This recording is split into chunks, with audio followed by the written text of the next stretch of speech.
Assalamualaikum warahmatullahi wabarakatuh. Berjumpa lagi dalam serial Apa Kata Ustadz. Alhamdulillah, Allah muliakan kita dengan kita bisa berjumpa dengan bulan Sya'ban. Semoga kita semuanya insyaAllah mendapatkan keberkahan di bulan Sya'ban ini dan akhirnya bisa menggapai kemuliaan di bulan Ramadan. Pada bulan Sya'ban ada satu malam yang istimewa yang dinyatakan di situ diijabah doa-doa kita dan diampuni semua dosa-dosa kita. Malam apakah itu? Malam nisfu Sya'ban. Banyak sekali riwayat yang menerangkan tentang kemuliaan malam nisfu Sya'ban.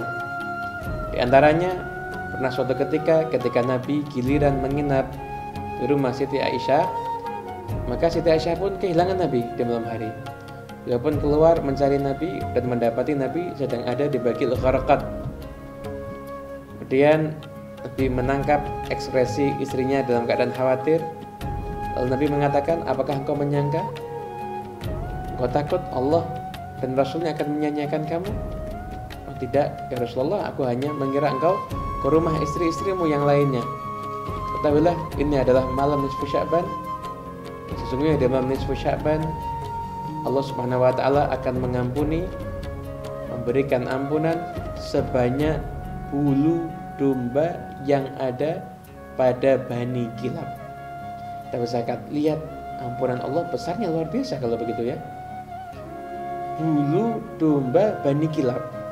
Satu domba aja itu berapa bulunya? Kemudian Bani Kilab itu saat itu adalah suku yang paling banyak punya domba seluruh Arab. Seluruh jazirah Arab yang paling banyak punya domba itu Bani Kilab. Kalau dombanya aja sudah tidak terhitung, lalu bagaimana dengan bulu dombanya?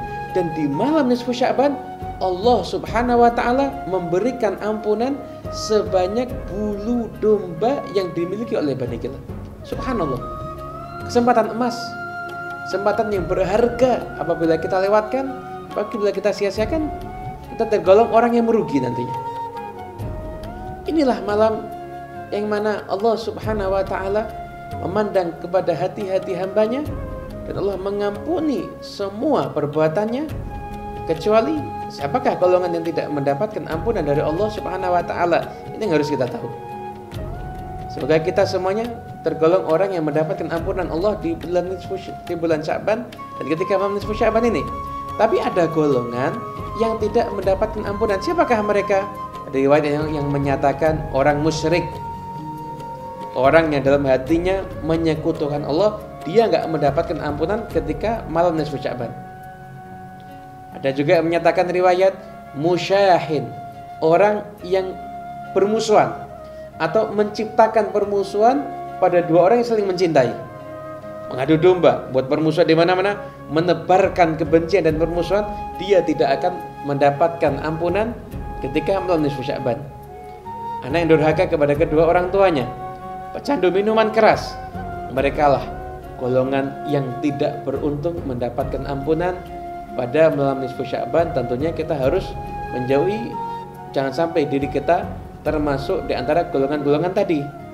Kita sambung silaturahmi, jauhi permusuhan, berbuat baik kepada kedua orang tua, jauhi minuman keras, dan kita memaksimalkan ibadah pada malam nisfu Sya'ban sebagaimana yang diajarkan oleh para tabi'in yang ada di kota daerah Syam khususnya, seperti Khalid bin Ma'dan, Imam Makhul, Luqman bin Amir.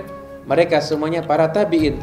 Tentunya amaliah mereka bisa menjadi satu acuan atau dalil untuk kita semuanya. Mereka ketika malam nisfu Sya'ban, mereka menghidupkan masjid, memakai pakaian yang paling bagus, wangi-wangian yang paling indah, mengajak umat untuk berbondong-bondong ke masjid dan beribadah, berdoa, memohon ampunan kepada Allah Subhanahu wa taala di masjid.